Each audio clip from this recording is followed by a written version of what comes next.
Okay, so what we have to do now is we have to clean this up. So we're going to X out of these and we're going to work on our number 2. So when we work on number 2, don't forget that you need to change it to y equals, and then you're going to type in number 2 is c squared. So I'm using x. So x squared minus 4c, so minus 4x, and then minus 5. That's our quadratic.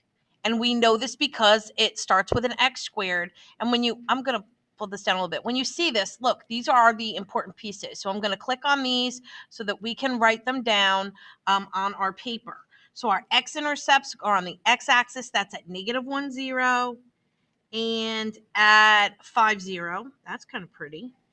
Our y-intercept is at 0, -5.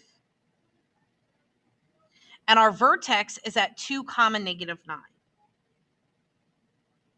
You wrote that down.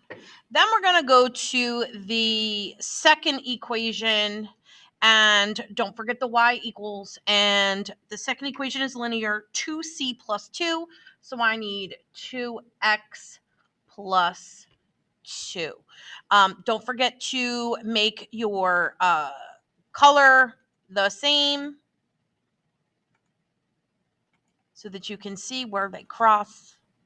Here they are, blue on blue, for me anyway. And the linear, we're looking at the points of intersection and the y-intercept and the x-intercept, which I believe are all ready to rock. So our x-intercept for our line is at -1, 0, so that hasn't changed. Oops. Our y-intercept for our line is at 0, 2.